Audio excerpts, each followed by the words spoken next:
Tu aimeras ton prochain comme toi-même.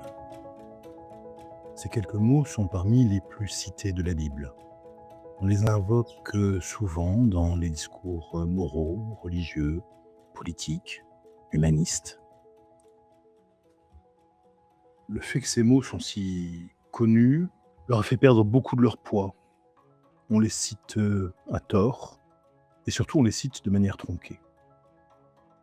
C'est d'ailleurs un assez bon test pour juger si quelqu'un a une connaissance minimale de la Bible. Demandez-lui d'où vient cette phrase. Il y a une bonne chance pour qu'il vous dise qu'elle est de Jésus.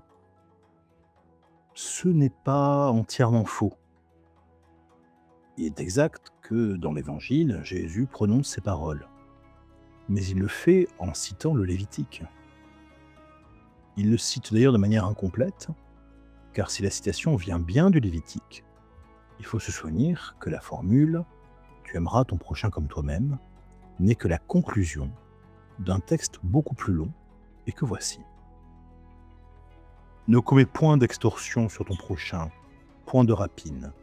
Que le salaire du journalier ne reste point par devers toi jusqu'au lendemain. N'insulte pas un sourd. Ne place pas d'obstacle sur le chemin d'un aveugle. Redoute ton Dieu. Je suis l'Éternel. Ne prévariquez point dans l'exercice de la justice. Ne montre ni faveur aux faibles, ni faveur aux puissants. Juge ton semblable avec impartialité. Ne va point colportant le mal parmi les tiens. Ne sois pas indifférent au malheur de ton prochain. Je suis l'Éternel. Ne hais point ton frère en ton cœur. Reprends ton prochain, et tu n'assumeras pas de péché à cause de lui. Ne te venge, ni ne garde rancune aux enfants de ton peuple, mais aime ton prochain comme toi-même. Je suis l'Éternel. Lévitique, chapitre 19, versets 13 à 18. On voit bien qu'il ne s'agit pas d'amour aveugle, mais bien d'un comportement moral général à l'égard d'autrui. L'amour du prochain n'est pas donné comme un sentiment vague, il est inséré dans une discipline de la relation, dans une manière de vivre ensemble, un certain rapport éthique aux autres êtres humains. Le verset donc se trouve au chapitre 19 du Lévitique, dans ce que l'on appelle le code de sainteté. Et le texte hébreu dit « Lotikom velotitor et bnei amecha, ve'afta, ve'reacha kamocha, ani Adonai ». Traduction donc, tu ne te vengeras pas et tu ne garderas pas de rancune envers les enfants de ton peuple, bnei amecha. Tu aimeras ton prochain comme toi-même, kamocha. Je suis l'Éternel. Comme on l'a vu, ce verset est entouré de commandements qui sont très concrets. Ne pas voler, ne pas mentir, ne pas tromper, ne pas exploiter le salarié, ne pas calomnier, ne pas rester indifférent au malheur de son frère, ne pas privilégier les riches dans les procès, ne pas privilégier les pauvres non plus.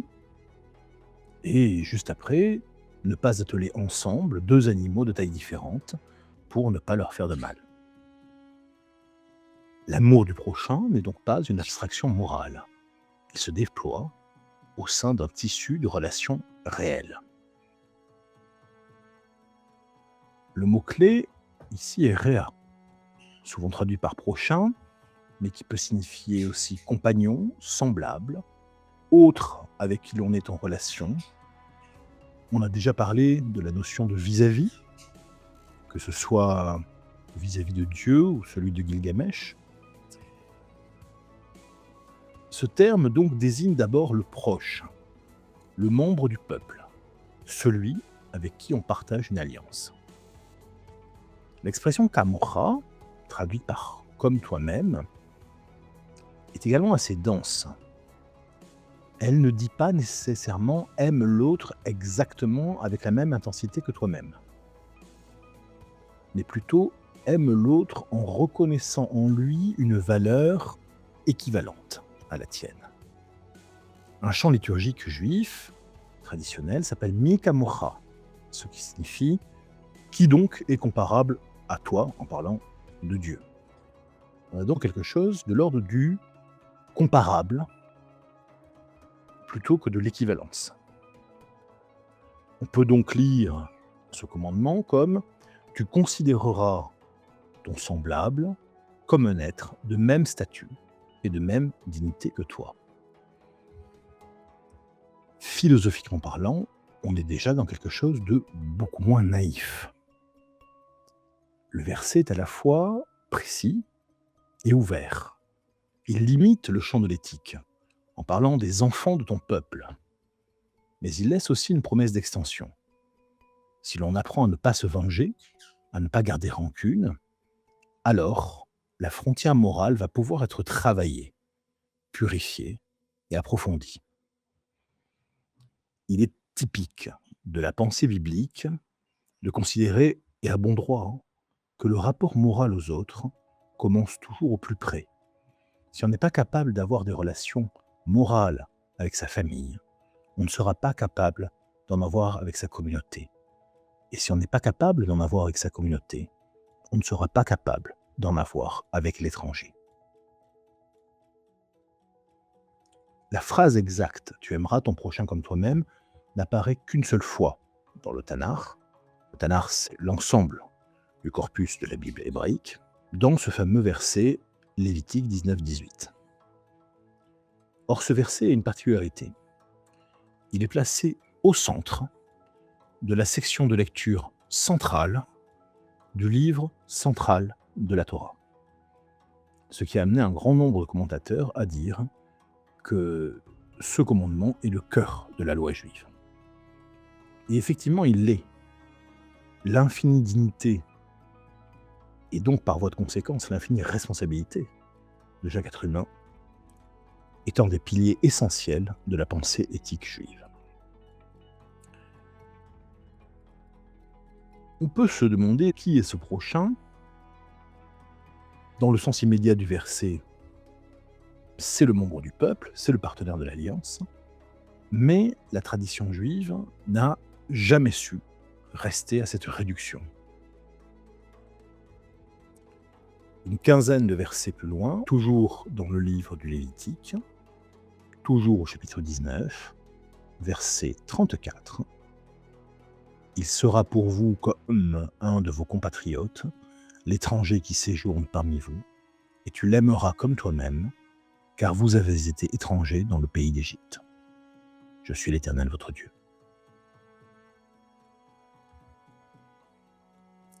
Il s'agit d'un commandement d'amour parallèle qui s'adresse à l'étranger résident, celui qui n'est pas membre du peuple, celui qu'on appelle le guer. Pourquoi lui, le guer, et pas l'étranger lointain? Tout simplement parce que l'étranger lointain est hors de ma portée. Que j'éprouve pour lui de l'amour ou de la haine ne change absolument rien, puisque je ne lui fais ni bien ni mal. Ce qui compte, c'est comment je me comporte en réalité avec les gens que mon action affecte réellement. Donc, en l'occurrence, avec le guer, c'est-à-dire celui qui réside dans le pays, mais n'a pas le statut de national, dirait-on aujourd'hui. Ce que dans le monde grec, on appelle le métèque. Ce qui est intéressant, c'est que cette phrase-là aussi encourage à se souvenir que l'on fut étranger en terre étrangère, que l'on a été esclave en Égypte, maltraité par les locaux. Elle est souvent brandie pour justifier, disons, une xénophilie aveugle et sans condition. Et pourtant, il suffit de lire le verset pour comprendre. Le verset précédent interdit que l'on moleste un étranger parce qu'il est étranger. Ensuite, on nous dit donc qu'il faut le traiter selon les mêmes lois qu'un compatriote. Il ne s'agit pas de lui donner les passe-droits, mais bien de le juger selon les mêmes critères que les nationaux. Obligation de le traiter selon les mêmes conditions que les autres, mais aucune obligation à supporter l'insupportable, ni à ouvrir sa porte à un criminel au seul motif qu'il n'est pas d'ici. On commence par un peuple concret, mais on ouvre à une logique de dignité qui finit par excéder les frontières initiales, tout en reconnaissant qu'il y a des principes de hiérarchie, qu'on a toujours une tendance naturelle et compréhensible à traiter de manière préférentielle les membres de son propre groupe. Et justement, c'est bien pour cela qu'il est nécessaire de légiférer afin de protéger de manière égale ceux qui ne sont pas ou ne sont pas perçus comme membres du groupe. La loi n'a pas pour vocation de créer une xénocratie, ni d'attribuer aux extérieurs des privilèges. Elle est destinée à contrebalancer une tendance naturelle que l'on suppose présente. La lecture juive traditionnelle a fait du commandement d'aimer son prochain comme soi-même un grand principe. Rabbi Akiva, très grand théologien du 1er siècle de notre ère, affirmait Ve'ahavta re'acha kamocha, ze kelal gadol batorah. Tu aimeras ton prochain comme toi-même. Voici un grand ou le grand principe de la Torah. Cette formule, rapportée dans le Sifra sur Lévitique 19-18, est devenue un grand axe de la pensée juive. L'idée est puissante. Elle implique qu'au-delà de la multiplicité des commandements, 613, il y a un principe unificateur. Le Talmud et les Midrashim s'interrogent et posent des questions dérangeantes mais nécessaires à l'égard de cette injonction. Jusqu'où va cet amour? Peut-on aimer l'autre sans s'effacer soi-même? Peut-on exiger un tel amour de façon littérale? Ben Azai, un autre grand commentateur, propose lui un autre grand principe. Pour lui, l'éthique vient de l'affirmation « Voici le livre des générations d'Adam », rappelant que tout humain est créé à l'image de Dieu. On a donc une double lecture, une éthique basée sur l'égale dignité des êtres humains, tous porteurs d'une même image du divin et d'une égale considération à leur égard.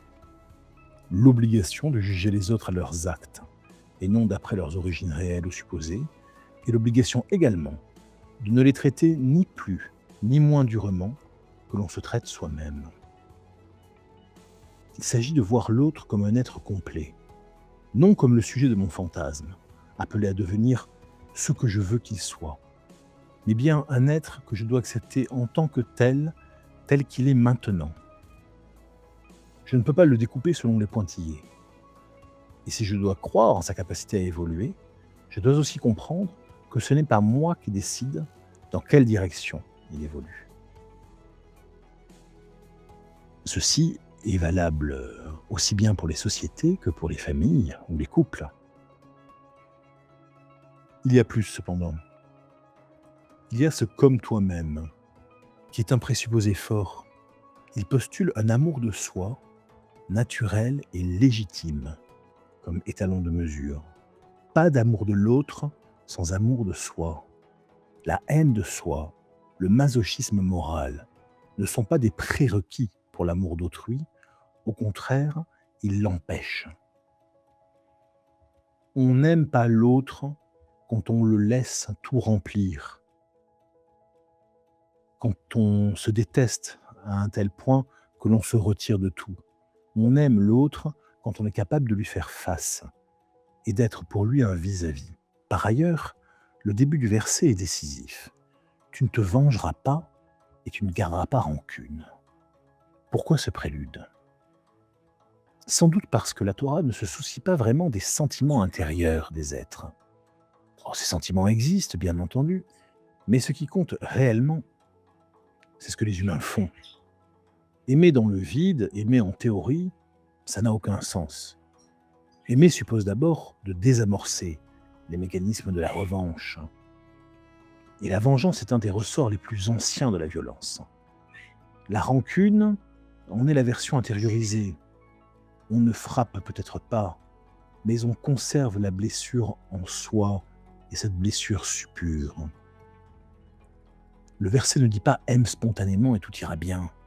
Il dit « commence par renoncer à la logique de la dette de violence. Fais un travail sur toi. Renonce à faire de l'autre le débiteur de ta douleur. Ne lui impose pas ta mémoire. Cherche à bâtir avec lui une histoire commune. » Et cela donne au commandement une dimension psychologique très forte.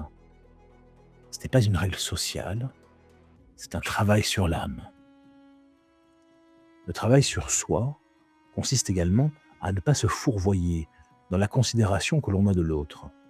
Il serait naïf et dangereux de le lire comme un double de moi. L'autre est irréductiblement autre, et il a vocation à le rester. L'éthique ne consiste pas à le fondre dans mon identité, mais à reconnaître son altérité comme inviolable. Et le commandement suppose des actes concrets. Aider, préserver, éviter l'humiliation, respecter la parole de l'autre. Y compris, et on l'a vu dans l'épisode sur l'esprit de Caïn, y compris quand ce respect passe par la dureté, voire la punition. Car si l'autre est bien mon égal, alors je présuppose chez lui une capacité égale à la mienne de distinguer le bien et le mal. Une capacité égale à la mienne à mériter ses récompenses comme ses punitions. L'éthique n'est pas un élan spontané. L'amour du prochain participe d'un travail sur mes propres passions.